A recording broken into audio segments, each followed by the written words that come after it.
Adik, Adik. Assalamualaikum teman-teman. Apa kabar? Saya coba dengan laptop ini, laptop baru. Semoga ini mohon maaf agak telat ya. Agar laptopnya langsung dipakai untuk kebaikan ini. Halo, suara saya kedengaran ya? Siap, Kak, terdengar. Kedengaran nggak Mbak Dewi? Halo?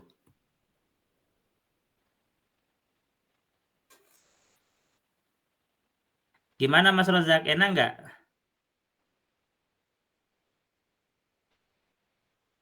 Ini Kedengaran, Gus. Kedengaran, aman. Iya. Alhamdulillah. Dari dulu ini pengen beli laptop ini. Baru sempat sekarang. Ini biar enak Kenapa, presentasi. Gus? MacBook Air. Nggak, beli yang murah aja. Orang miskin lah.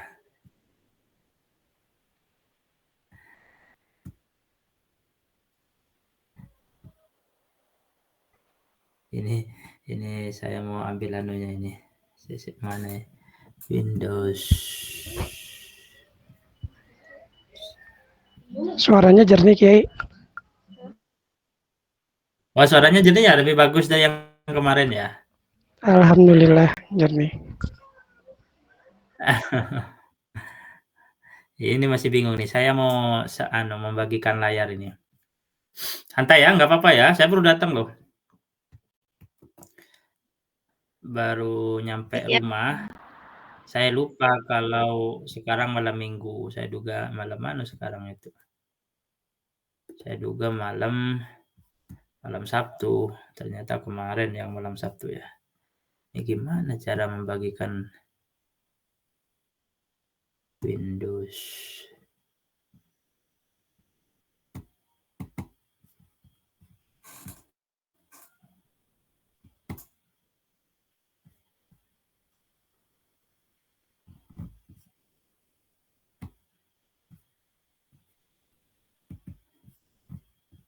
Gimana cara membagikan layar nih Mbak Dewi?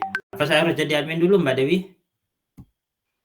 Boten kok saged biasa nih langsung mawon. Di titik 3 niku biasa nih. Saged nggih? Boten wonten. Nggih, saged. Wah, ini enggak bisa dah. Muncul dah?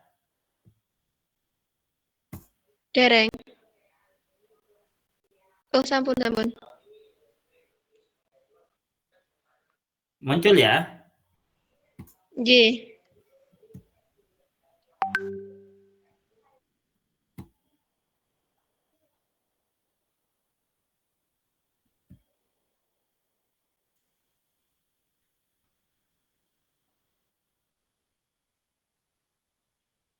Muncul ya? Oke, sampun. Sampun. Muncul, Kiai. Kitabnya muncul udah ya?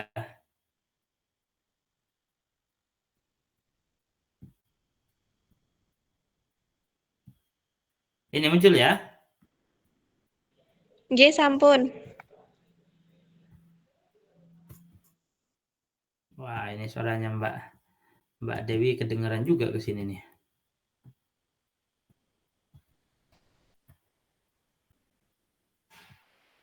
Ini yang kelihatan ya?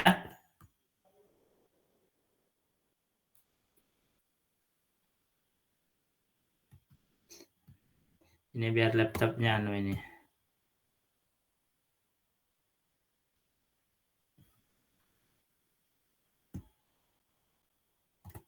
Masih kelihatan kan? Tasik tapi dereng muncul anunya. Apa? Dalamnya Ini tasik muncul. peru PDF ngaten. Ini muncul PDF-nya enggak? PDF-nya muncul. Dereng keluar niku apa? Isi kitabnya anu.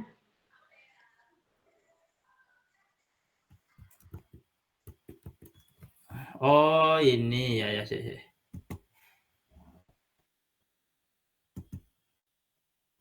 Oh, gimana? Ini kok jadi orang awam ini.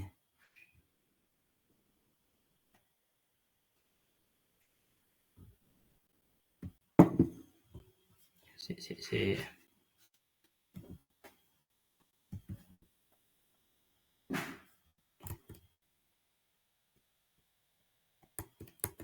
Muncul belum ya?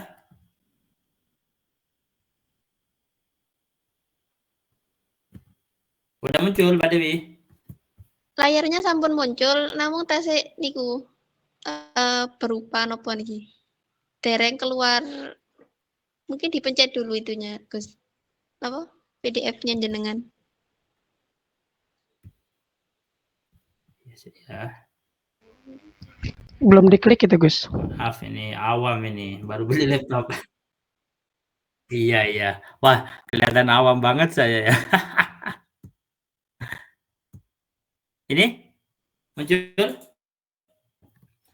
Keluar rasian, dereng muncul malah. Pun. Udah muncul. Nggih, sampun. Sudah. Udah muncul, kelihatan kan? Nggih, sampun. Aman. Oke, saya mau nafas dulu. Nggih, monggo.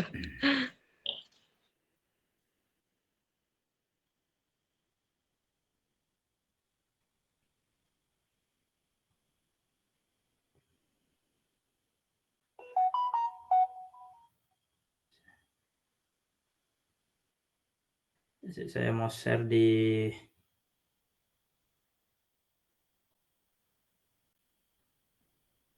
monggo teman-teman bikin kopinya dulu ini.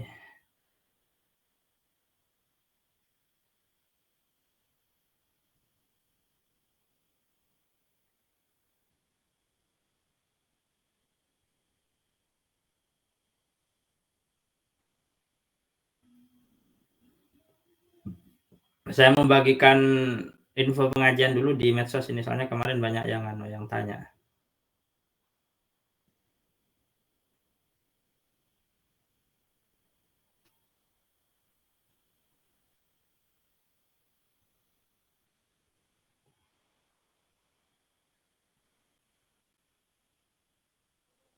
Di Twitter, Kang, Space biasanya rame. Oh iya ya, ini tak buatin di space juga lah. Seperti Gus Olil gitu. Aduh. Beliau di tiap platform ada ya.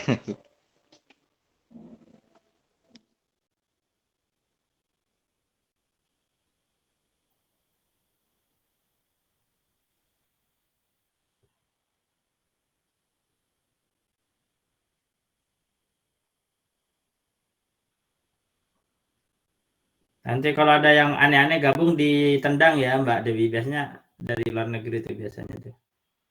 Oh, nggih, siap.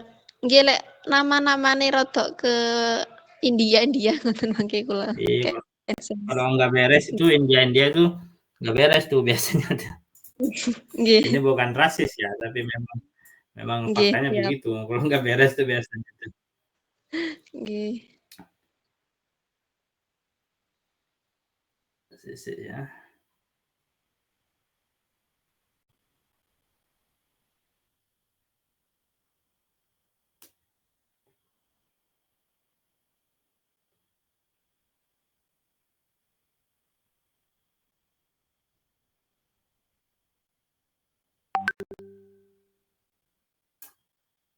Baru aja nyampe saya dari Jember. Habis dari Cirebon itu.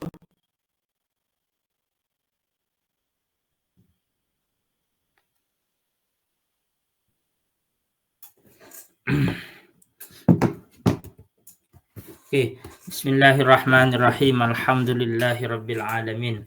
Wassalatu wassalamu ala asrofil anbiya'i wal mursalin wa ala alihi wa sahbihi ajma'in. Amma ba'du, teman-teman yang saya hormati, alhamdulillah kita bisa melanjutkan kajian pada malam minggu ini, kajian mingguan. Mohon maaf ini ada kendala teknis karena saya mencoba alat baru ya. Mencoba laptop baru sekalian ini kan istilahnya itu awal yang baik kira-kira gitu. Langsung dipakai untuk ngaji dengan teman-teman, semoga saja tabarukan laptop ini isinya kebaikan untuk kedepannya. Dan perlu saya klarifikasi bahwa laptopnya bukan laptop Apple ya. Kenapa? Karena Apple itu kata teman saya tidak support ke maktabah syamilah.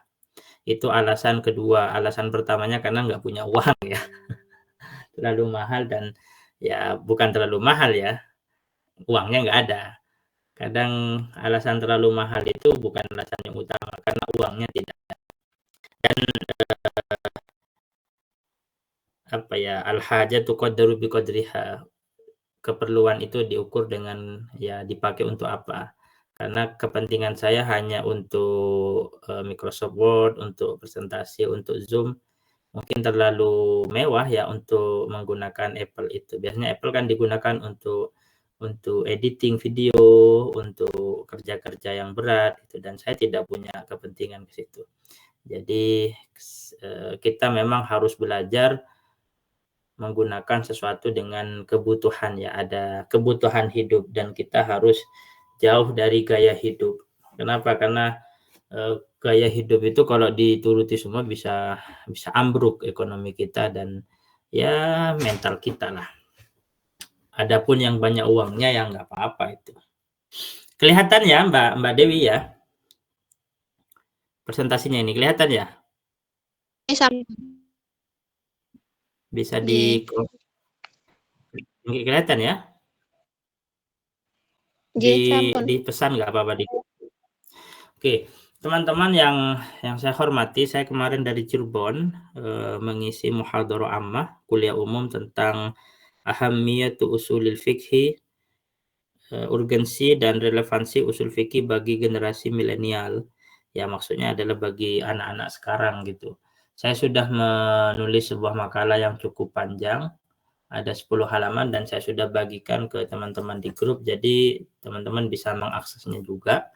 Saya ngisi di Ma'had Ali Kebon Jambu di daerah Babakan, Kecamatan Ciwaringin di Cirebon. Cirebon itu salah satu daerah yang banyak pesantrennya, termasuk pesantren-pesantren kuno itu. Pesantren Babakan, Buntet pesantren. Nah, saya kemarin ngisi di Ma'had Ali Kebon Jambu. Ma'had Ali Kebon Jambu itu Ma'had Ali yang didirikan oleh para aktivis ulama perempuan Indonesia pada tahun 2017. Saya kemarin di sana ngisi acara di sana dan saya senang sekali karena mahasentrinya itu semangat ya. 2 hari di Cirebon saya ngisi muhadharah ammah, kemudian juga terlibat di dalam membicarakan kurikulum Ma'had Ali, bagaimana kurikulum Ma'had Ali itu diselenggarakan. Saya menyusun, memberikan beberapa usulan sederhana. Saya tidak berpretensi sebagai ahli usul fikih dan ahli kurikulum ya, itu hanya sumbangan subjektif saya selama saya belajar, kira-kira begitu. Jadi jangan dianggap ahli segalanya, enggak juga, karena saya disuruh ya mau aja gitu. Sekali lagi saya tidak sedang berpretensi sebagai ahli segalanya lah. Oke, teman-teman, kita akan mulai. Al-Fatihah. A'udzubillahi minasyaitonirrajim. Bismillahirrahmanirrahim. Alhamdulillahirabbil alamin arrahmanir rahim maliki yaumiddin. Iyyaka na'budu wa iyyaka nasta'in ihdinas siratal mustaqim siratal ladzina an'amta 'alaihim ghairil maghdubi 'alaihim waladdallin. Amin. Al-faslul awwalu, fasal yang pertama, bagian yang pertama al-adillah asy-syar'iyyah. Sebagaimana saya sampaikan, sebagaimana saya mau space juga lah di Twitter ini. Tapi kok gangguan teknis ini.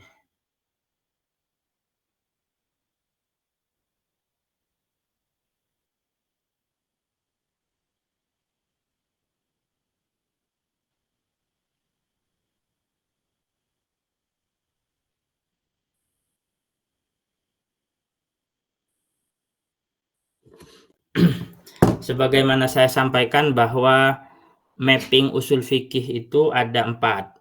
Pemetaan kajian usul fikih itu ada nggak bisa ini. Udah ribet, minggu depan aja mungkin. Mapping pembelajaran pemetaan kajian usul fikih itu ada 4. Pertama adalah al-adillah asy-syar'iyyah, yaitu membahas tentang dalil-dalil syar'i yang digunakan sebagai pondasi istinbatul ahkam. Nah, yang kedua ada yang disebut dengan al-ahkam asy-syar'iyyah, yaitu membahas tentang hukum, teori hukum itu apa. Hukum itu dibagi nanti menjadi 2, ada hukum taklifi, ada hukum wad'i. Hukum taklif itu ada berapa bagiannya, siapa hakim, siapa mahkum fih, nah dan seterusnya itu.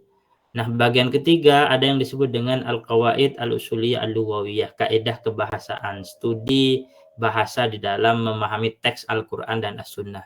Dan yang terakhir adalah al-qawaid al-usuliyah al-lughawiyah, atau yang lebih sering dikenal dengan teori maqasidus syariah. Bagaimana pensyariatan, proses pensyariatan hukum Islam. Nah, di situ kita belajar teori bagaimana membuat hukum, legal drafting istilahnya itu. Nah, sekarang kita sudah mulai masuk setelah pengantar yang cukup panjang, kita akan masuk ke mapping yang pertama, yaitu al-adillah asy-syar'iyyah, dalil-dalil syar'i. Ad-dalilu, adapun dalil, fil lughati di dalam bahasa, dalam etimologi, al-mursyidu ialah sesuatu yang menunjukkan, wal hadi dan petunjuk, ila ayyi syai'in kepada segala sesuatu, hissiyin yang bersifat hissi, atau maknawiyin atau bersifat maknawi. Jadi dalil itu petunjuk. Dalil itu tanda-tanda yang memberi petunjuk, memberi jalan. Nah, berarti al-adillah itu asy-syar'iyyah, petunjuk-petunjuk untuk mengetahui syariat.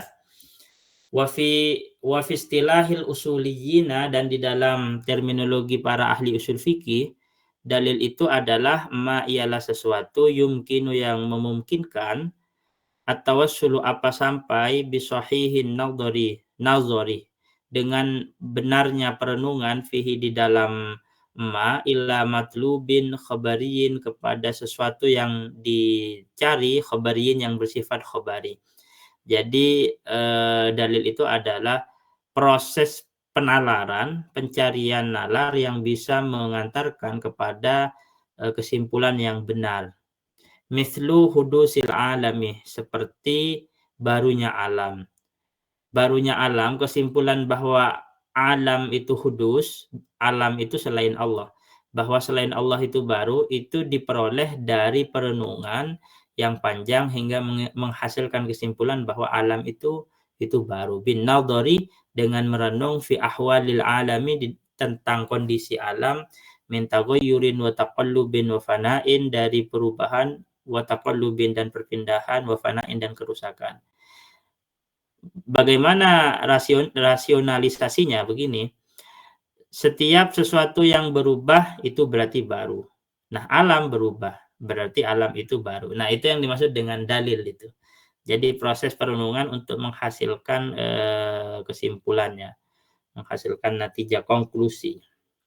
Dibangun berdasarkan premis-premis itu biasanya. Wa wujubis sholati, dan seperti kesimpulan tesis tentang wajibnya sholat.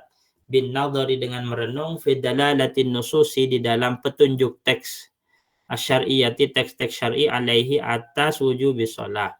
Kakaulihi, seperti firman Allah Ta'ala, wa aqimus sholata, dan laksanakanlah sholat. Fa innahu, karena sesungguhnya, yumkinu mungkin, at-tawassulu apa sampai, bin nadhari, dengan merenung, fi ahwalihi, di dalam ahwalnya dalil tadi, min kaunihi, dari adanya dalil tadi, amron ialah perintah, masalan umpamanya, ila matlubin khabariyin, kepada sesuatu yang dicari, khabariyin yang bersifat khabari, informatif. Wahwa, adapun matlub khabari, at-tasdiqu ialah pembenaran atau meyakini, bi anna hadzal amra, dengan sesungguhnya perintah ini, yufidul wujuba, memberi faedah kepada kewajiban, yakni wajibnya sholat. Li'annahu amara, li'annahu amrun, karena sesungguhnya hal tersebut amrun ialah perintah biiqamati sholati, untuk menegakkan atau mendirikan salat. Wal amru, adapun perintah biiqamatiha, untuk melaksanakan atau mendirikan salat, yufidu ialah memberi faedah wujubaha, kepada wajibnya salat. Fakullu minal alami, masing-masing dari kata alam, wa aqimus sholata, dan aqimus sholah, wa dalilu ialah dalil, indal ulama'i, menurut ulama. Ini habis mananya teks. Masih kelihatan kan ini kan? Halo? Kelihatan ya Mbak Dewi? Masih. Oke. Wa dalilu syar'iyyu, apa dalil syar'i itu? Dalil syar'i adalah kulluma. Nah ini saya sering bilang bahwa usul fikih itu berbasis hafalan kepada beberapa keyword, kata kunci yang ada di dalam usul fikih. Nah, termasuk kata kunci di sini adalah kata-kata dalil syar'i. Nah, ini dihafalkan. Wa dalilu syar'iyyu, adapun dalil syar'i. Apa dalil syar'i? Kan kita sering sehari-hari mendengar apa dalilnya itu, apa dalil syar'inya. Nah, itu apa dalil syar'i itu, apa definisinya? Ini didefinisikan nih. Kuluma ialah semua hal atau segala sesuatu, yustafadu yang diambil faidah atau diperoleh, minhu dari ma, hukmun syar'iyun amaliyun, apa hukum syar'i yang bersifat praktis. Sawaun, sama saja, bitorikil qat'i, dengan jalan pasti, ai al ilmi wal yakini, dengan cara ilmu dan yakin, maksudnya pengetahuan yang diperoleh dari dalilnya itu berimplikasi kepada keyakinan, kepada kepastian bahwa itu memang maksudnya begitu. Ambitorikid donni, atau dengan metode donni, ai walabatid donni, ai dominasi dugaan. Lida, oleh karena itu, karena dalilu, ada apa dalil, nau'aini ialah ada dua. Dalil itu ada dua. Pertama adalah qat'iyud dalalati, dalil yang sifatnya qat'iyud dalalah, wa danniyud dalalati, dan dalil yang sifatnya danniyud dalalah. Ini kalau bisa ngelukis enak ya. Tahu bisa nggak ya ditulis-tulis tuh ya? Nah, saya tulis di teks aja. Jadi dalil itu ada dua. Ini nih, mana tadi teksnya tuh? Nah, ini. Dalil, saya ulang lagi. Dalil itu adalah, dalil syar'i adalah segala sesuatu yang darinya diperoleh hukum syar'i. Itu definisinya. Definisi dalil adalah segala sesuatu yang darinya kemudian dilahirkan hukum syar'i amali, baik dengan cara pasti atau dengan cara donni. Apa pasti? Pasti itu adalah memang dipastikan itu maksudnya. Kalau ada pun donni itu adalah yang bersifat dugaan. Nanti contohnya itu. Makanya kemudian dalil itu katanya dua. Dalil itu ada yang qat'iyud dalalah, ada donniyud dalalah. Nah, saya harusnya saya bisa tulis kayak di papan, tapi nggak ada di sini. Ini aja. Karena bukan layar sentuh ini, saya tulis di chat ya. Dalil dibagi menjadi dua. Dalil dibagi menjadi dua. Ada yang disebut min haisul wurud. Ada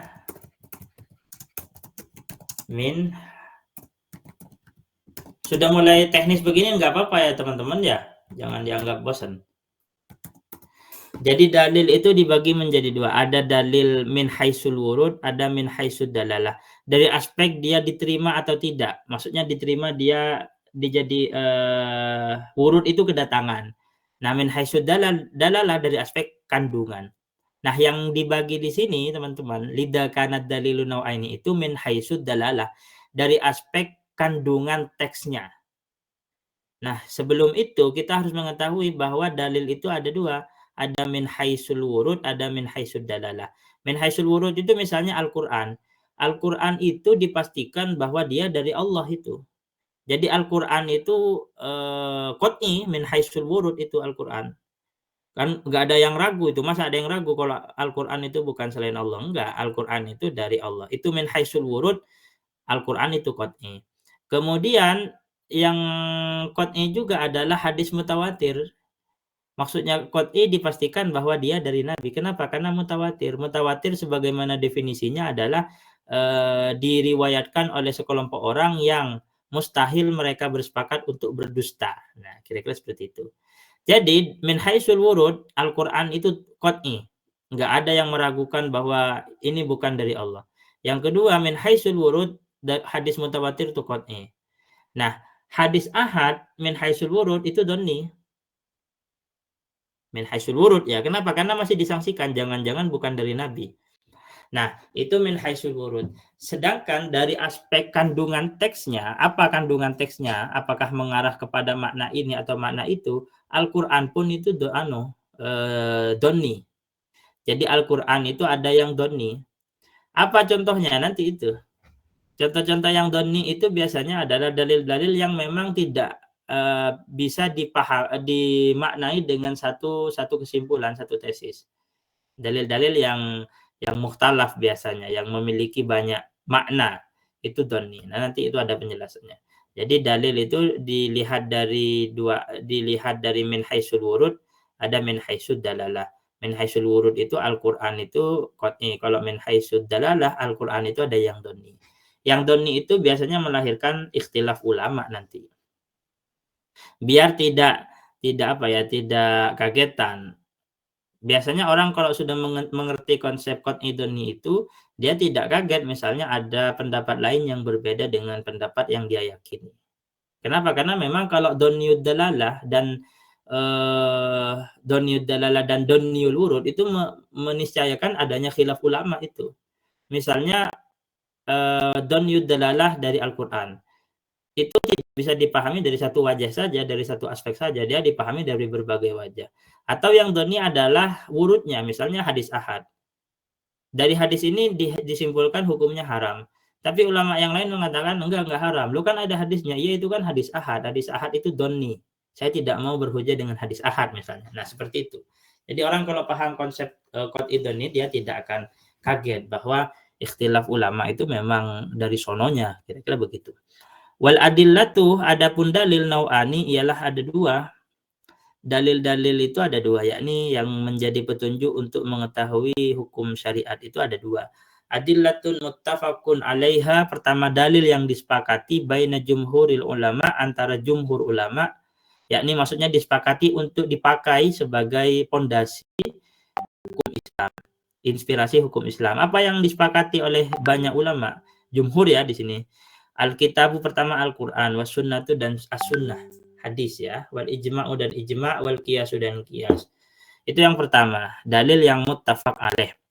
Yang kedua, wa adillatun mukhtalafun fiha, dan dalil-dalil yang diperselisihkan fiha di dalam adillah oleh ulama. Maksudnya ada satu ulama yang membolehkan menggunakan dalil ini, ada yang lain menolak. Itu dalil mukhtalaf fiha. Wa ashhuruha, yang paling masyhur dari dalil yang mukhtalaf fiha diperselisihkan sab'atun ialah ada 4, ada 7. Bukan ada 4 ya, arba'atun kalau 4. Sab'atun ialah ada 7. Hiyal istihsan, pertama istihsan. Istihsan itu misalnya Asy-Syafi'i menolak istihsan, tetapi Abu Hanifah memakai. Itu yang dimaksud dengan dalil mukhtalaf fiha. Sudah diperselisihkan bainal ulama, ada yang pakai, ada yang enggak gitu. Ada yang memberi lampu hijau, ada yang menolak. Istihsan itu contohnya adalah Imam Syafi'i menolak, Abu Hanifah menerima. Wal maslahah mursalah awil istislahu, maslahah mursalah atau istislah. Nah, itu juga sama kasusnya. Wal istishabu dan istishab. Wal istishab itu terus berlangsungkan. Nanti akan dijelaskan masing-masing, ada penjelasannya itu. Wal urfu dan uruf, tradisi. Tradisi bisa menjadi sumber hukum Islam itu. Tapi tadi ikhtilaf ulama tentang hal tersebut. Wa madhabus sahabi dan madhabus sahabi. Madhabus sahabi itu adalah kumpulan-kumpulan fatwa atau pendapat para sahabat tentang kasus-kasus fikih. Itu bisa dijadikan sumber hukum itu. Namanya madhabus sahabi. Kemudian wa syar'u man qablana, dan syariat orang sebelum kita. Syar'u man qablana itu adalah syariat-syariat yang dipakai oleh nabi-nabi zaman dulu. Apakah bisa itu dipakai untuk umat Nabi Muhammad? Nah, kira-kira seperti itu. Kemudian Wasaddud dara'i dan saddud dara'i. Saddud dari'ah itu langkah preventif. Ada istilahnya saddud dari'ah. Melarang sesuatu sebagai preventif agar tidak terjebak kepada sesuatu yang dilarang. Itu yang dimaksud saddud dara'i. Nanti ada penjelasannya masing-masing itu. Wal adillatul muttafaqu sepakati alaiha atas adillah wajibatul ittiba'i, ialah wajib diikuti. Walakinnaha akan tetapi adapun al-adillah itu apa bacaannya itu? Kita lihat deh.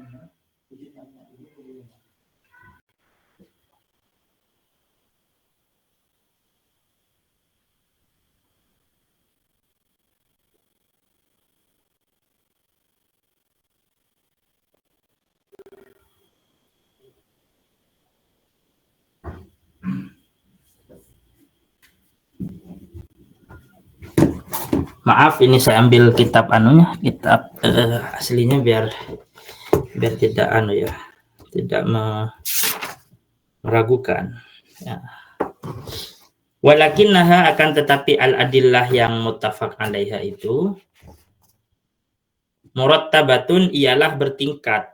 Yakni bertingkat itu memiliki kategori masing-masing.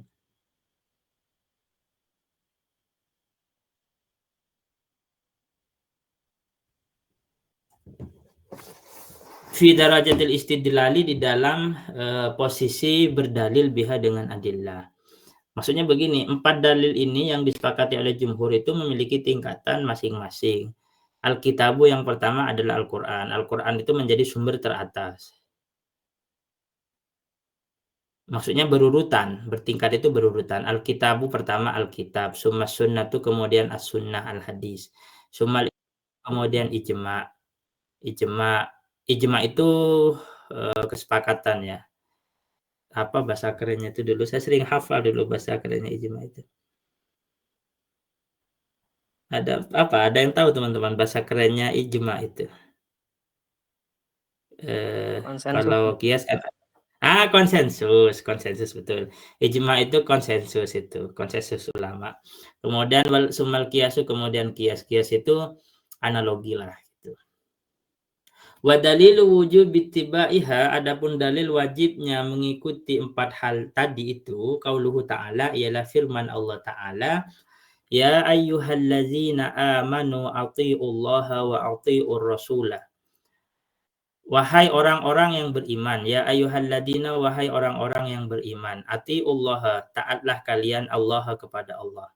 Taat kepada Allah di sini maksudnya adalah taat terhadap Al-Quran, mengikuti apa yang Allah firmankan di dalam Al-Quran. Itu yang dimaksud dengan atiullah. Wa atiur rasulah, dan taat kepada Rasul. Taat kepada Rasul ini manifestasinya adalah mengikuti as-sunnah, kandungan as-sunnah. Wa ulil amri minkum. Nah, wa ulil amri minkum ini dan para pembesar. Ulul amri itu pimpinan, minkum dari kalian. Nah, menurut para mufassir, maksud ulil amri di sini adalah ulama.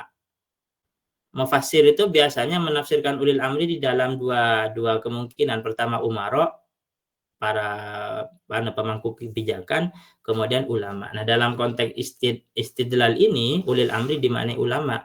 Maksudnya taat kepada ulama adalah taat kepada hasil keputusan konsensus mereka yang dimanifestasikan di dalam ijma'.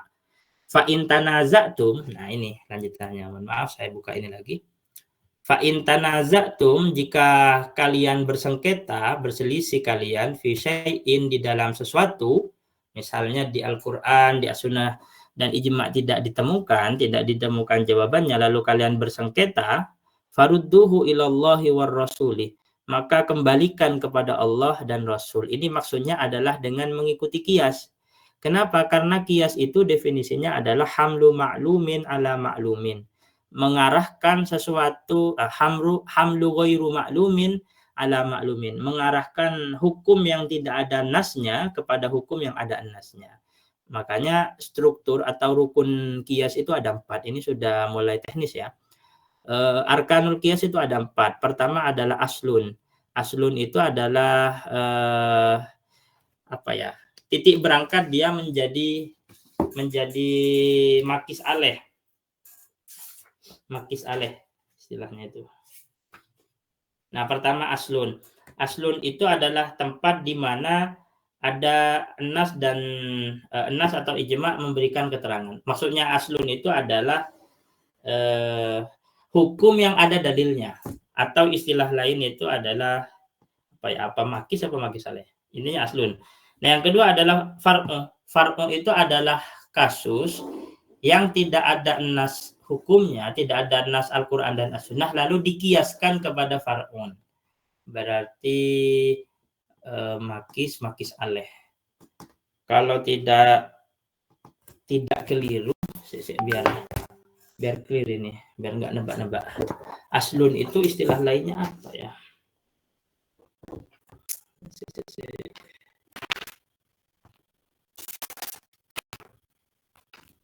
Nah, ini aslun itu istilahnya makis aleh. Al aslu itu adalah wahwa ma warada bihukmihi nasun. Ialah sesuatu yang datang dihukmihi dengan hukumnya kasus itu nasun apa nas. Nama lainnya adalah makis aleh atau mahmul aleh atau musyabbah bih. Yang kedua adalah far'un. Far'un itu adalah wahwa ma lam yarid bihukmihi nasun. Ialah kasus faktual yang tidak ada hukum nasnya. Tidak ada nas hukumnya. Lalu diharapkan dia memiliki hukum juga. Kenapa? Karena dia tidak punya hukum. Lalu kemudian dikiaskan kepada aslun tadi, yang nama lainnya adalah makis aleh. Far'un ini nama lainnya adalah makis. Nah, rukun yang ketiga dalam kias itu adalah hukum asal. Hukum asal itu adalah hukum bagi asal yang ada teksnya. Nanti saya kasih contoh. Nah, yang terakhir ada ilat. Ilat itu adalah sesuatu yang menjadi titik temu. Menjadi titik temu mempertemukan antara kasus yang tidak ada hukumnya dengan kasus yang ada hukumnya. Contohnya lah biar gampang itu. Bagaimana mengkonsumsi narkoba misalnya. Itu narkoba itu nggak ada di Al-Quran dan As-Sunnah. Mau dicari seperti apa, jungkir balik nggak ada kata-kata Allah mengharamkan narkoba, nggak ada. Tapi apakah kemudian narkoba nggak ada hukumnya? Tunggu dulu. Kita masuk dengan fitur kias. Kalau memang dianggap tidak ada teks Al-Quran dan As-Sunnah yang secara tekstual mengatakan bahwa narkoba itu nggak boleh, kita lihat misalnya. Oh, narkoba itu memabukkan. Sementara di Al-Quran sesuatu yang memabukkan yang disebut dengan khamr itu diharamkan. Berarti narkoba itu haram dikiaskan kepada khamr. Nah, kira-kira begitu. Khamr jadi aslun, narkoba jadi far'un.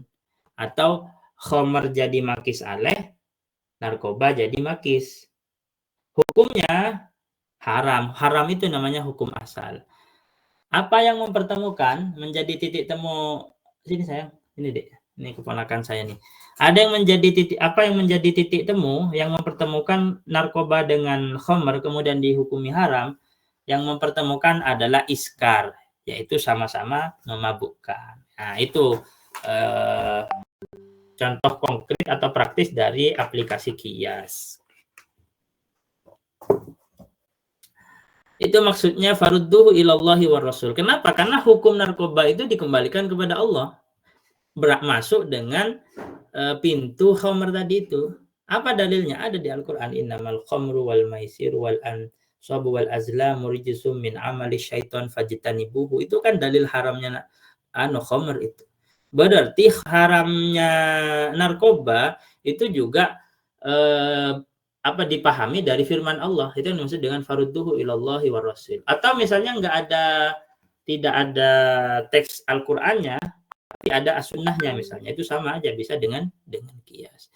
Berarti pada dasarnya kias itu yang berfungsi tetap Al-Quran dan as-sunnah. Kenapa? Karena yang menjadi mustanadnya itu adalah ayat Al-Quran atau sabda Nabi. Jadi kias itu makanya ada perdebatan. Ada ulama yang menganggap kias itu pakai akal. Enggak gitu. Kias itu tetap bersandar kepada Al-Quran dan As-Sunnah. Makanya zaman dulu itu katanya, zaman dulu banget itu paling takut ulama berhujjah dengan kias ini karena dianggap itu pakai akal. Lalu kemudian dijelaskan enggak begitu, kias itu enggak tidak semata-mata hanya pakai akal saja, justru di situ ada aplikasi ayat Al-Quran, As-Sunnah, dan kita meneliti tentang ilatnya itu. Nah, para sahabat di Tenggarai sudah melakukan aktivitas kias ini, misalnya yang saya sampaikan kemarin di Cirebon itu, bahwa para sahabat itu sebenarnya sudah melakukan aktivitas kias itu sebagaimana disampaikan oleh misalnya Ibnul Qayyim Al-Jauziyah. Ibnu Qayyim Al-Jauziyah ini adalah salah satu ulama madhab Hanabilah belakangan yang sangat dikenal loyal kepada Ibnu Taimiyah. Tapi Ibnu Qayyim ini punya kitab yang sangat bagus sekali dalam usul fikih yang berjudul I'lamul Muwaqqi'in an Rabbil Alamin, 2 jilid. Nah, ini saya kutip kata-katanya Ibnu Qayyim yang menganggap bahwa para sahabat sebenarnya sudah melakukan aktivitas qiyas. As-sahabatu radhiyallahu anhum, adapun sahabat semoga Allah meridhoi mereka, matsalul waqa'i'a binadhairiha. Mereka itu menyamakan kasus faktual binadhairiha dengan sesuatu yang membandingi, yang menyamai. Wasyabbahuha, dan mereka menyamakan biamsaliha dengan yang serupa. Waraddu ba'daha ala ba'din atau ila ba'din fi ahkamiha. Wa fatahu lil ulama'i babal ijtihad. Wa dahaju lahum tariqahu, mereka menyiapkan jalannya ijtihad. Wa bayyanu lahum sabilahu. Nah, ini masalul waqa'i abil binadhairiha ini maksudnya adalah qiyas itu. Nah, kemudian Syekh Badran Abul Ainain di dalam kitab Al-Usul wal Usuliyun juga berkata begini, Inna usulal fikhi fi dilil qiyasi kana ma'rufan mundu asri sahabati.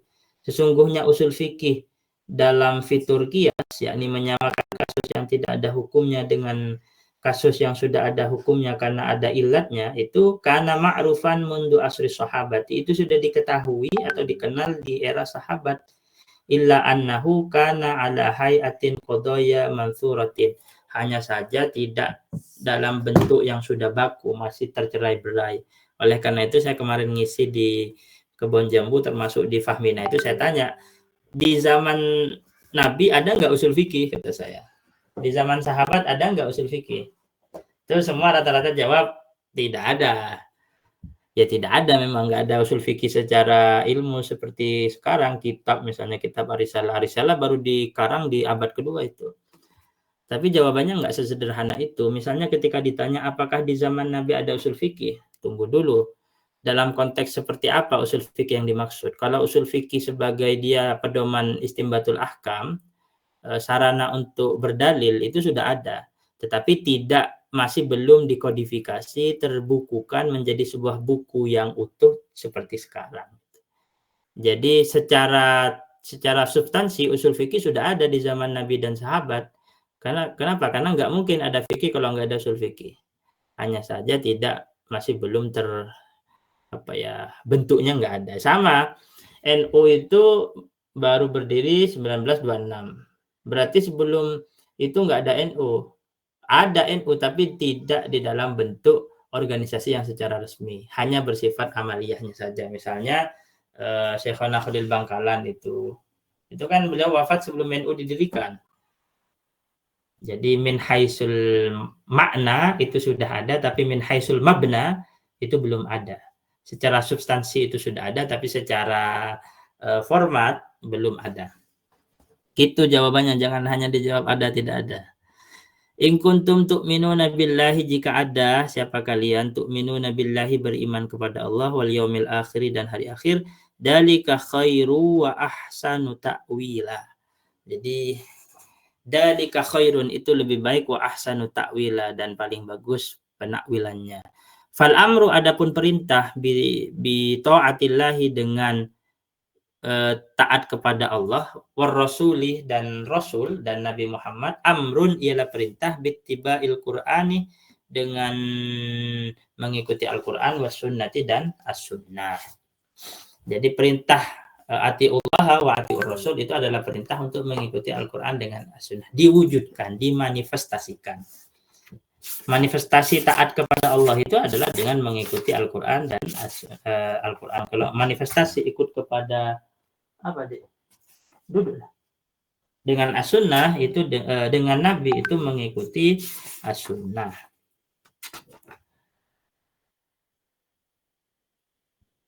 Wal amru bittiba'i ulil amril muslimin, adapun perintah untuk mengikuti ulil amri al muslimin yang muslim fi majalil ilmi, di dalam ranah ilmu, wasyar'i dan syariat, amrun ialah perintah bittiba'i ma, dengan mengikuti sesuatu, ittafaqa yang sepakat alaihi atas ma al mujtahiduna, para mujtahid minal ahkami berupa hukum-hukum.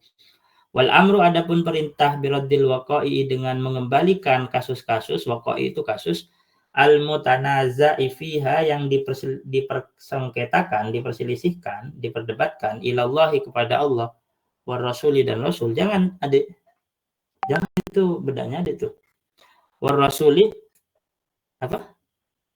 Kenapa? Iya jangan. Ilallahi war rasuli, mengembalikan sesuatu yang dipersengketakan itu kepada Allah dan Rasul.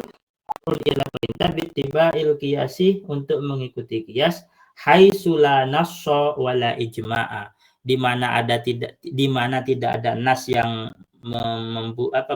menyatakan tentang status hukumnya dan tidak ada ijma' yang menjelaskan status hukumnya. Wa dalilu tartibiha, cukup ya, jam berapa ini? Oh, udah cukup aja. Kira-kira seperti itu. Sebagaimana biasa kita buka tanya jawab, silahkan kalau ada yang mau ditanyakan. Udah jam 8.47. Dulu janji awalnya. Assalamualaikum Ustaz. Iya. Monggo silahkan. Saya mau tanya yang terkait tadi. Monggo silahkan. Ada dulu mukhalif kan, ada tuh yang tadi bilang, ada dulu muttafaqun alaih, ada juga ikhtilaf, yang istihsan, terus masalah. Nah, itu kan tadi sebelum itu kan Ustadz bahas tentang min haisul wurud dan min haisul dalalah. Apa setelah tadi? Dalalah. Nah, kalau istihsan dan min haisul dan yang istihsan dan marsad mursalah itu sendiri, kalau dilihat dari min haisul wurud, dia keluarnya itu dari mana Ustadz? Itu yang pertama. Terus yang pertanyaan kedua, saya ini mau bertanya mungkin di luar pembahasan ini. Jadi gini Ustaz, kalau misalkan ada seorang thalabul ilmi gitu, penuntut ilmu, dia misalnya bermazhab Syafi'i, tapi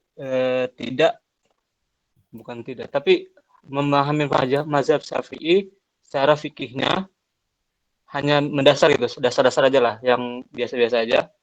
Terus tapi dia belajar mazhab yang lain, misalkan mazhab Hanafi misalnya, secara fikihnya dan juga secara usul fikihnya secara mendalam gitu Ustaz. Apakah itu ada istilahnya mungkin kerancuan atau istilahnya kesalahan gitu dalam cara dia menuntut ilmu seperti itu Ustaz? Oke, kita jawab dulu ya. Itu aja.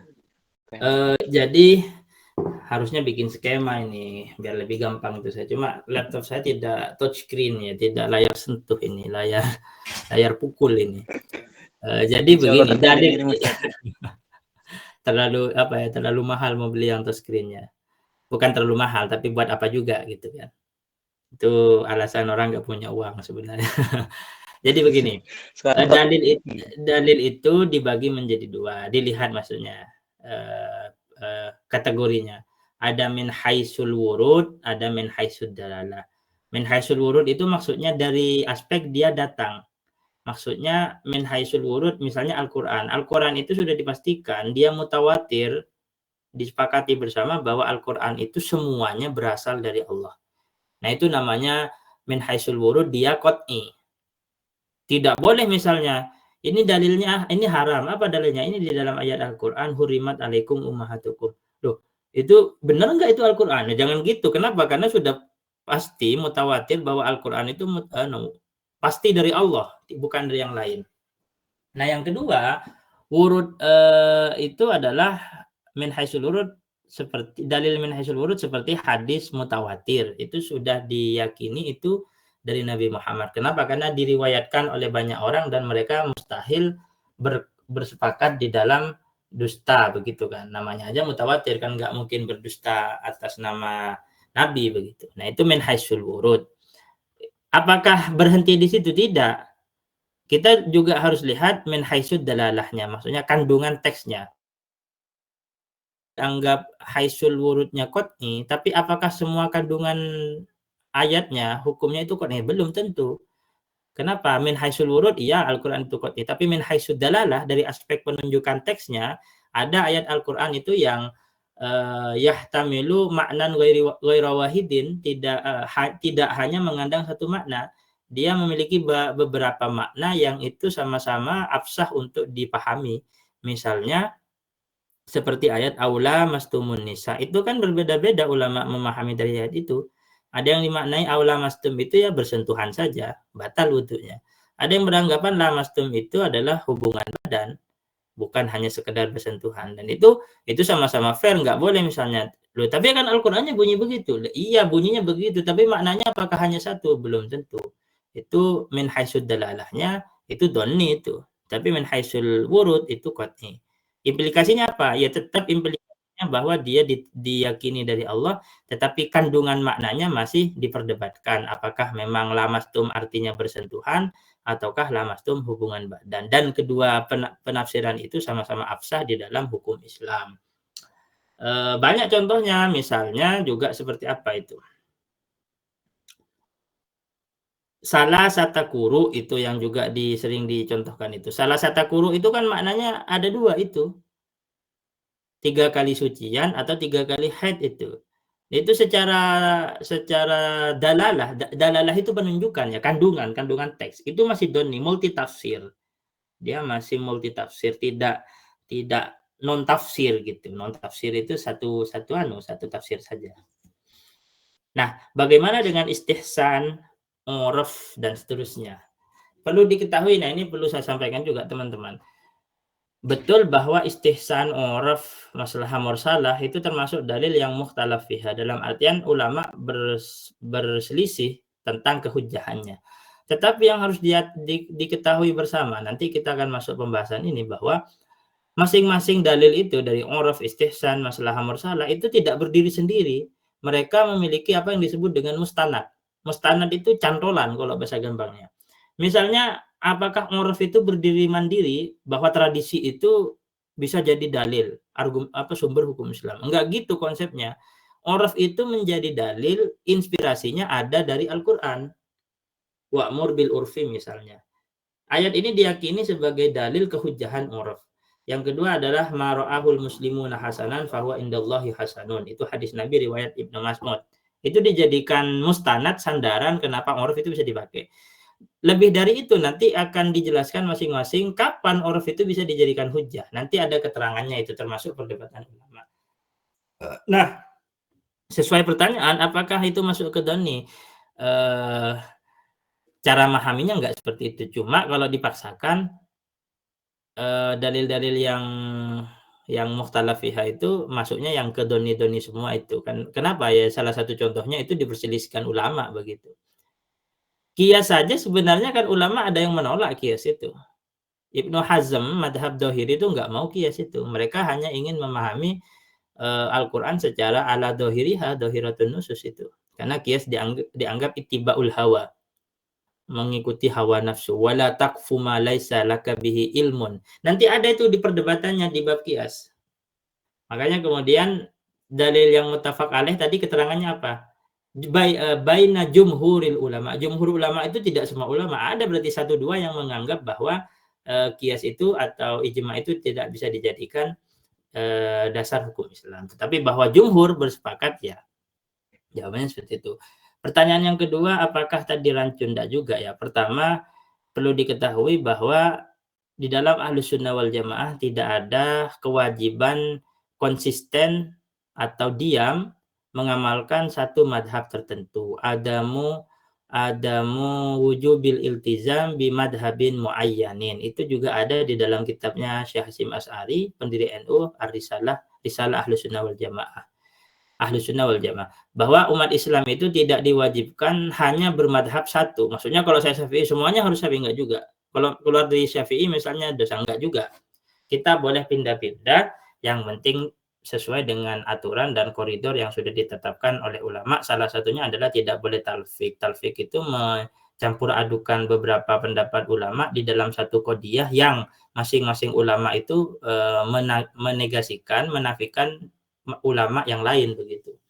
Misalnya menikah ikut madhab Abu Hanifah dengan supaya dapat bonus tidak usah wali misalnya. Kemudian dalam kasus saksinya ikut madhab Imam Malik misalnya, tidak ada saksi. Itu nggak boleh itu. Kenapa? Karena masing-masing itu bertentangan dengan pendapat imamnya. Nikah tanpa saksi menurut Abu Hanifah batal, nikah tanpa wali menurut Imam Malik batal itu. Itu namanya talfik. Talfik itu mencampur adukan. Adapun dalam ranah kajian itu malah disunnahkan Mas Sofyan untuk kemudian melakukan muqaranah baina aqwalil ulama, melakukan komparasi di antara banyak pendapat ulama. Supaya apa? Supaya tahu bahwa dunia itu luas, bahwa ar-rajulu idza tasa'a fikruhu wa aqluhu qalla inkaruhu 'alan nas. Seseorang jika pengetahuannya makin luas, makin banyak, dia akan sulit tidak mudah terprovokasi, tidak mudah mengingkari kepada orang lain itu. Kenapa? Karena dia ilmunya banyak. Semakin banyak ilmu, semakin besar rasa toleransi dan menghormatinya. Kira-kira seperti itu, Mas Sofyan. Ada lagi? Izin bertanya, Ustaz. Silahkan. Siapa ini? Sebut nama dong. Muhammad Ilyas. Dari mana, Bung Ilyas? Dari Cirebon. Dari Semarang, cuma. Dari Semarang. Loh, gimana kemarin kok nggak ketemu saya di Cirebon ini? Nggak nemui saya ini. Lagi mondok di Semarang, Ustaz. Monggo, ahlan, tafadhol. Niki saya kan pernah dengar terkait ini terkait penetapan dalil qot'i. Itu klasifikasinya bagaimana, Ustaz? Penetapan dalil qot'i yang Quran. Karena saya pernah mendengar bahwasanya ayat az-zaniyatu waz-zani fajlidu kulla wahidin mi'ata jaldah itu termasuk dalil qot'i. Sementara ketika dikontekstualisasikan di era sekarang itu kan tidak digunakan. Ngoten. Wah, ini berat ini. Ini harusnya jadi satu tema seminar ini. Saya enggak gimana mau jawab atau enggak ya. Itu ada di kitabnya Syekh Ali Jum'ah itu. Maksudnya begini ya, Mas Ilyas. Sanksi pidana bagi orang yang berzina itu dirajam. Tapi kenapa di Indonesia kok enggak dirajam? Kira-kira seperti itu ya? Nggih. Cukup panjang ini jawabannya, gimana ya? Apa mau saya tulis saja ya? Pada dasarnya tidak masalah lah, saya jawab sederhana saja. Pada dasarnya apa yang terjadi ini tidak masalah. Maksudnya dalam artian kenapa orang berzina sanksinya tidak pakai yang seperti di dalam Al-Quran itu. Itu ada penjelasan panjang lebar dari Syekh Ali Jum'ah, cuma saya masih belum baca ulang ya. Nanti insya Allah saya tulis itu, karena ini teorinya bagus banget. Saya dulu juga berpikiran begitu. Tapi saya mau jawab begini aja.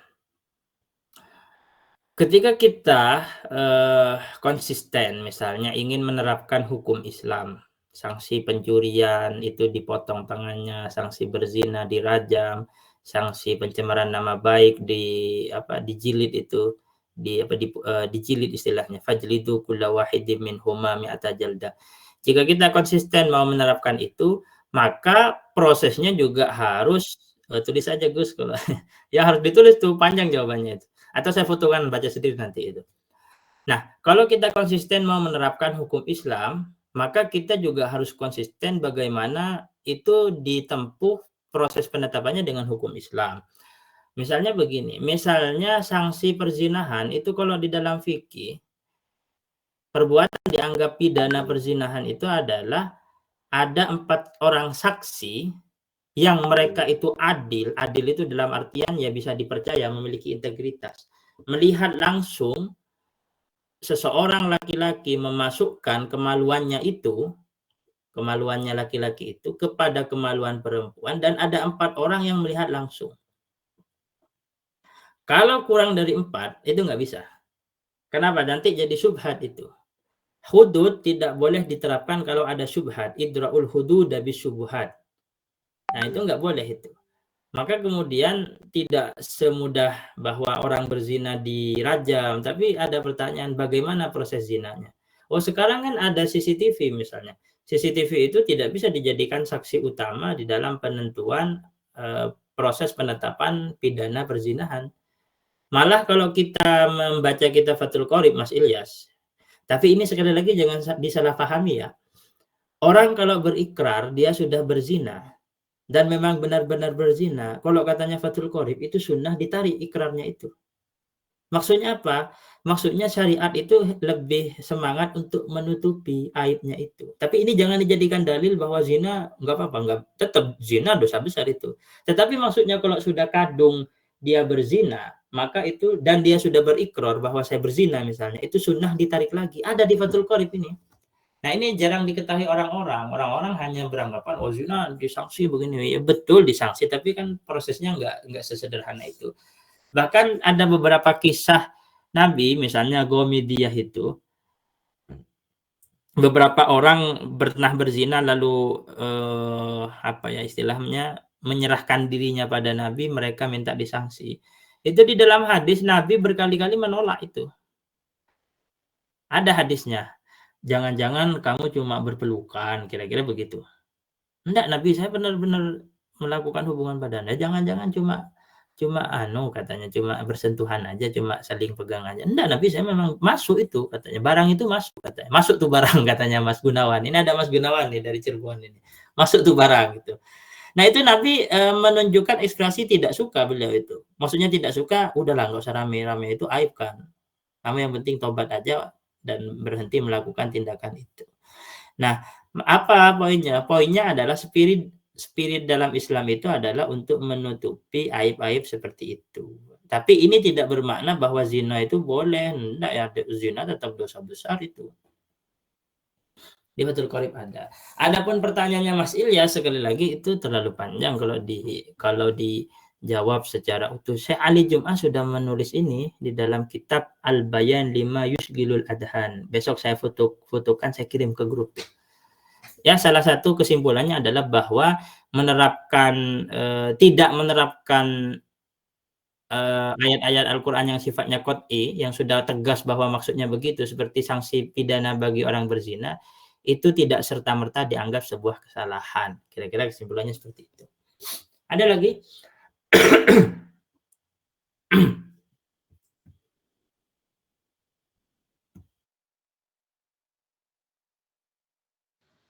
Terima kasih Ustaz. Terkait ayat qat ini masih bisa diperdebatkan apa mboten Ustaz? Karena saya sekilas pernah membaca. Ada pembahasannya di itu. Nanti ada istilahnya, ada lafadz muhkam, ada lafadz mutasyabih, ada lafadz mufassar dan seterusnya, itu ada. Ada itu. Yang standar memang nggak ada istilahnya kalau yang qat'i. Yang qat'i seperti misalnya muqaddarat. Muqaddarat itu qat'i itu. Fajlidu kulla wahidin minhuma mi'ata jalda. Mi'ata itu 100. Itu sudah qat'i, 100-nya 100 begitu. Nah, cuma ya biasanya kan yang sering diwacanakan oleh pemikir-pemikir progresif itu kan menggugat ya qat'i dzanni itu. Menurut saya tidak perlu digugat konsep qat'i dzanni itu. Cuma dipahami aja secara utuh bagaimana diterapkan. Dalam artian tidak semua yang qat'i itu tuh harus tiba-tiba harus diterapkan. Misalnya seperti tadi, sanksi pidana bagi pelaku perzinahan. Apakah setiap yang berzina harus langsung dirajam? Enggak juga. Kita lihat prosesnya bagaimana dalam hukum Islam itu. Jadi kita itu semangat kita itu mau nyangsi, bukan semangat mau menghentikan bagaimana kejahatan itu berlangsung. Kalau memang semangatnya menyangsi, maka spiritnya bagaimana penetapan dalam Islam juga harus dipakai. Salah satunya tadi itu ada 4 orang saksi melihat laki-laki memasukkan kemaluannya kepada, itu melihat langsung ya, bukan dengar-dengar itu. Bukan konon katanya, bukan hasil apalagi hasil apa ya, hasil ghibah itu bukan, melihat langsung di situ, ya melihat. Itu kan nggak mungkin itu kalau nggak zina di pinggir jalan itu. Makanya bisa dihitung berapa dalam sejarah Islam orang yang disanksi gara-gara pidana perzinahan. Itu sedikit itu. Kenapa? Karena memang sulit prosesnya itu. Sanksi perzinahan itu yang ada di dalam sejarah Islam itu rata-rata itu iqrar, pengakuan dari pelakunya, dan itu pun tidak langsung diproses oleh Nabi. Masih beliau seperti beliau menolak itu. Pernah tuh, saya berzina Nabi. Enggak, kamu enggak berzina, katanya Nabi. Enggak, ini hamil saya, katanya. Mana kok enggak besar. Lalu kemudian disuruh pulang sama Nabi, ketika perutnya besar, datang itu perempuan itu kepada Nabi. Ini Nabi, perut saya besar. Dia berzina berarti kan. Lalu kemudian, udah, kamu pulang aja dulu sampai melahirkan. Kira-kira begitu sama Nabi. Pulanglah itu perempuan yang sudah berzina itu. Kemudian perempuan itu pulang melahirkan. Setelah lahir, buru-buru dia langsung ketemu Nabi. Sudah Nabi, sudah lahir atau anak saya. Sekarang sanksi saya sudah berzina. Jangan dulu pulang aja. Susui dulu anakmu itu, katanya. 2 tahun. Enggak, Nabi, sudah itu diurus oleh kakeknya lah, anggap begitu. Enggak, dipulang dulu susui. Itu pulang lagi anak perempuan yang berzina itu pulang menyusui anaknya sehingga selesai disapit baru datang kepada Nabi. Baru kemudian diberikan sanksi oleh Nabi, itu berdasarkan berbasis ikrar.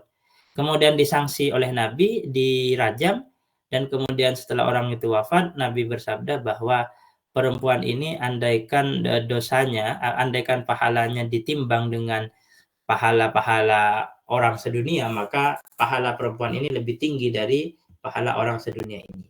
Itu maksudnya adalah pertama, spiritnya Nabi adalah tidak buru-buru memberikan sanksi.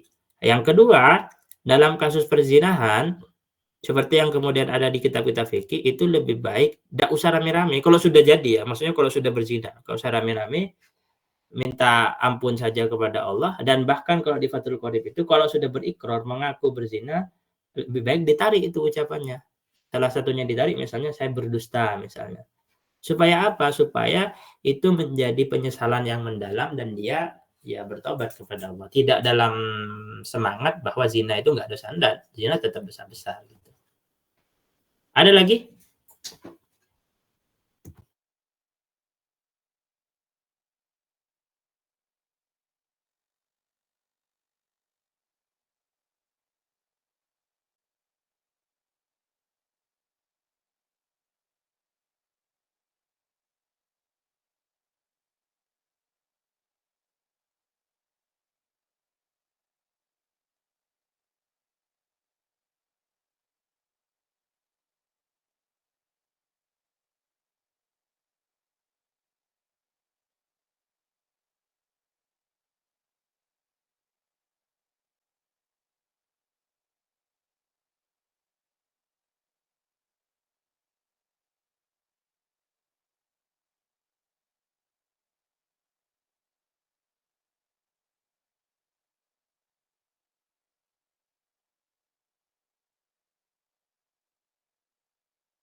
Gimana teman-teman? Tidak ada ya?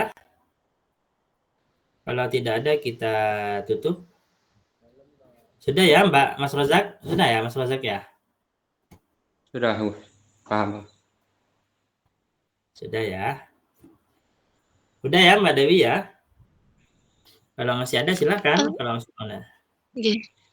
Terus mungkin saya mau tanya sedikit Ibu Gus. Boleh. Oke. Terkait apa? Yang kalau suami istri berhaji atau umroh ngoten nggih. Kan posisi kan berdesakan gitu di misal di tawafnya ngoten. Nah, ini kan menurut salah satu imam itu kan boleh nggih mboten membatalkan wudu ngoten nggih. Saya mboten salah. Terus? Nggih. Sama ki boleh mengikuti madhab yang lain itu tadi atau dos pundi? Saya pernah dengar kok istilahnya pindah madhab atau memang pindah madhab. Nggih. Iku diniatkannya bagaimana ngoten kersane? Tidak usah niat, tindak madhab itu nggak usah niat. Itu orang Indonesia tuh khas banget itu. Belum ngapa-ngapain niat itu. Katanya kata teman saya, orang Indonesia itu katanya belum mau makan besok, mau kerja besok, niatnya sekarang itu katanya. Nah orang Barat mereka membicarakan pekerjaannya ketika sudah selesai itu. Nggak usah niat lah, nggak ada niat nawaitu misalnya intiqolal madhab, nggak ada itu. Tidak usah niat, cukup mengikuti bagaimana teknisnya di madhab yang lain. Adapun ketika melaksanakan haji itu memang mau tidak mau harus pindah madhab atau mencari pendapat ulama di dalam satu madhab yang dianggap masih memberi lampu hijau kepada orang tersebut, misalnya soal batal atau tidaknya wudhu bersentuhan misalnya, karena itu sudah daruri, sudah pasti itu. Dan ini mohon maaf ya teman-teman, ini masih belum banyak disampaikan di dalam pelatihan manasik haji. Kenapa? Karena memang ya gitulah, banyak jamaah kita, ya enggak semuanya, jamaah kita itu kan masih banyak yang awam ya soal haji itu. Makanya kemarin saya nemu videonya Gus Baha apa gitu. Gus Baha itu pernah ditanya katanya bukan ditanya, diminta doa oleh salah satu masyarakat. Gus, doakan saya supaya saya haji mabrur, kira-kira begitu. Gus Baha kan orangnya luar biasa tuh kan, orangnya logis dan beliau belak-belakan tuh apa adanya. Dengan gayanya Gus Baha itu, kon wis belajar kira-kira seperti itu. Kamu sudah belajar tentang bagaimana haji itu? Boten Gus katanya. Oh belajar dulu katanya. Ini ada santri saya di desa kamu itu. Orang nggak belajar kok mau mabrur katanya. Jadi memang ini belum disosialisasikan secara jauh ya, dan gimana ya, saya nggak akan memvonis juga. Artinya memang idealnya ya yang berangkat haji itu adalah orang yang memang sudah khatam bab haji gitu. Tapi ya kan gimana lagi, kan haji itu apa panggilan Allah ya, enggak, yang haji nggak harus pintar, yang penting mampu gitu. Saya nggak tahu apakah pembimbing haji itu juga memberitahu secara teknis hal-hal seperti ini. Kalau saya tanya bapak saya, nggak ada katanya. Maksudnya sampai menjelaskan konsep fikihnya ini batal. Ya hanya dibimbing bagaimana tawaf, bagaimana sa'i dan seterusnya itu. Menurut saya ini harusnya menjadi hal yang paling penting untuk disampaikan kepada jamaah haji ya. Karena wa kullu man bighairi ilmin ya'malu a'maluhu mardudatun la tuqbalu. Orang yang beramal tanpa dibarengi dengan ilmu ya a'maluhu mardudatun, amalnya itu ditolak, la tuqbalu, tidak diterima. Tapi itu kan katanya Nadhum Zubat, Allah dengan rahmat, dengan keluasan Rahman Rahimnya kan punya hak prerogatif ya. Ya wallahu a'lam lah, insyaallah lah. Sudah kita pasrahkan saja kepada Allah. Kita nggak boleh memvonis, wah ini nggak sah, ini nggak terima umrohnya, nggak terima hajinya. Udahlah kita pasrahkan kepada Allah.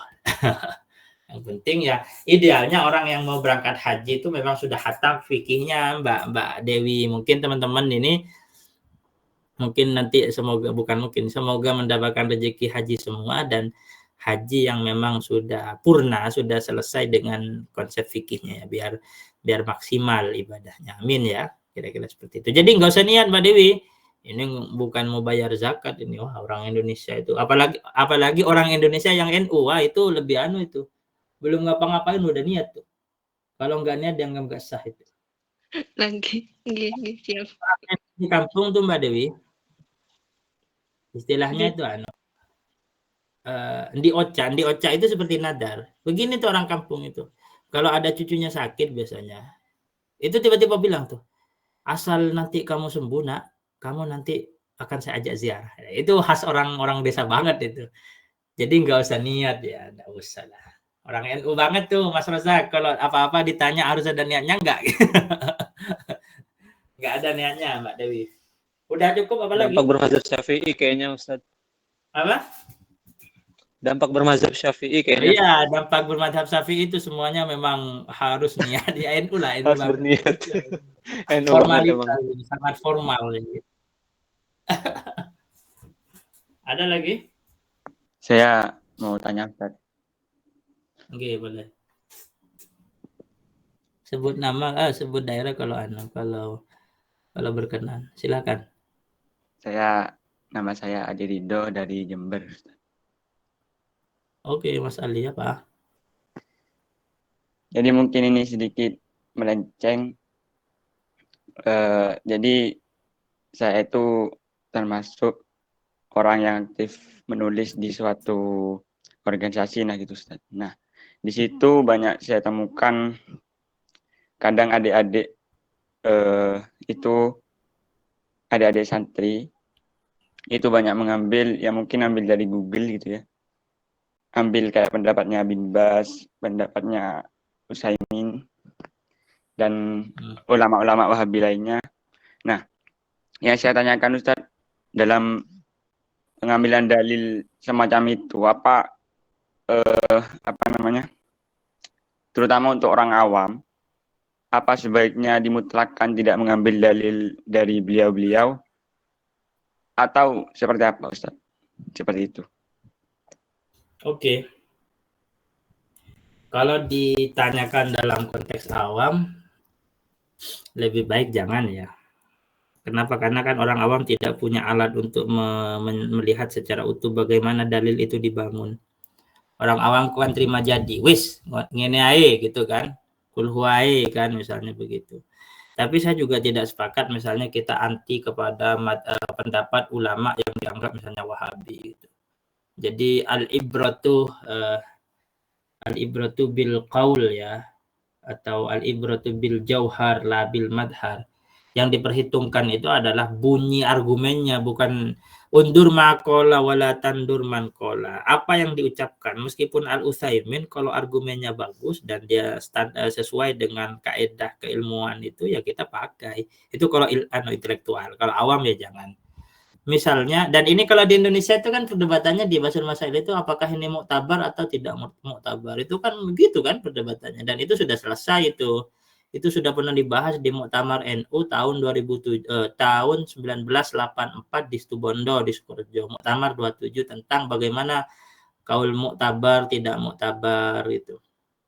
Muktabarah atau tidak itu sudah dibahas berkali-kali. Termasuk yang menolak teori itu Kesahal Mahfud. Kesahal Mahfud itu tidak sepakat kalau ini muktabar, ini tidak muktabar, enggak. Katanya Kesahal Mahfud kalau pendapatnya ulama Wahabi tapi dia argumennya bagus dan sesuai dengan logika keilmuan yang digali secara mendalam, itu pakai, itu saya sepakat dengan itu. Tapi ini hada mukhtassun bil alim bil ulama, tertentu bagi orang yang intelektual. Adapun orang awam ya janganlah ikut yang muktabar sajalah, KKNU atau ulama-ulama yang sudah muttafaq alaih bisa dipakai itu. Nah, yang menarik itu saya punya buku kumpulan fatwa Darul Ifta Mesir, karyanya Syekh Ibrahim Syauqi Alam. Syekh Ibrahim Syauqi Alam ini adalah mufti Mesir sekarang. Dalam kitabnya beliau mengutip ulama Syiah. Saya pernah tulis dulu itu di Facebook itu.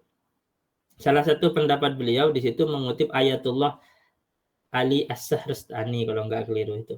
Ulama Syiah itu. Kata saya, ini kalau di Indonesia yang ngutip ulama Syiah udah langsung dituduh agen Syiah, kata saya begitu. Ya terserah lah, saya juga begitu. Saya siapapun, saya baca buku-bukunya itu.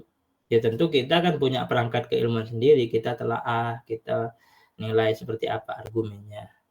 Kira-kira seperti itu, Mas Ridho. Jadi ada lagi? Oke, terus? Jadi semisal nanti kayak di majalah itu diberi keterangan tidak boleh mengambil. Itu majalahnya majalah apa itu? Majalah pondok, Ustaz. Jangan lah, kalau majalah pondok jangan. Maksudnya ini perdebatan terbatas lah gitu. Kalau majalah pondok ya bikin aturan rubrik lah.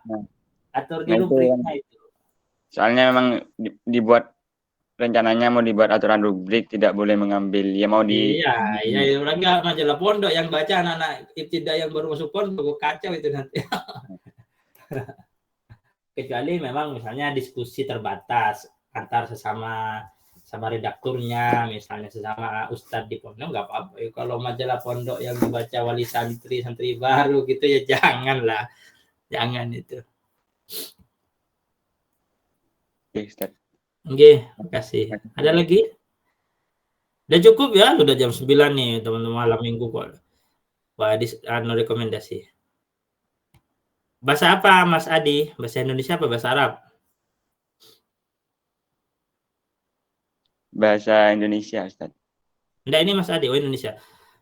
Kalau bahasa Indonesia, saya rekomendasikan Anda membaca buku Syarah Waraqat yang sudah diterjemahkan oleh santrinya Ki Afif, santri-santrinya Ki Afif.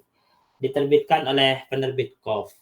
Atau membaca, siapa yang nulis usul fikih yang ya? Belum diterbitkan. Ada sih usul fikih tapi bersifat praktis, misalnya karya-karyanya Ki Afif itu kan usul fikih semua.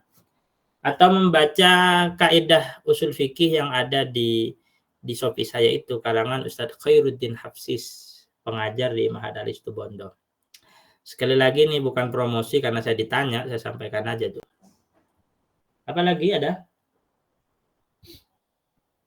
Ada ya? Udah cukup ya Mas Rozak ya? Mas Rozak di Aceh mau tidur juga ini Mas Rozak ini. Atau masih mau nyari kopi Mas Rozak?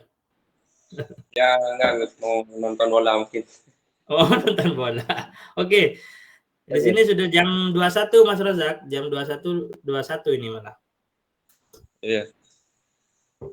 Oke, cukup ya? Baca masih jam 17. Udah lah. Oh iya, masih jam berapa di sana? 17.21. Udah cukup ya? Malam minggu kok diskusi terus kayak nggak ada kerjaan aja. Udah cukup ya? Terima kasih teman-teman. Hadanallahu wa iyyakum ila shiratal mustaqim. Kita ketemu minggu depan. Semoga sehat selalu. Terima kasih kepada semua yang sudah join, wabil khusus Mbak Dewi sebagai admin yang sudah menyediakan ruang diskusi ini. Jazakumullah ahsanal jaza. Assalamualaikum warahmatullahi wabarakatuh. Waalaikumsalam. Waalaikumsalam. Ya. Jazakallah khairan. Jazakallah khairan. Allah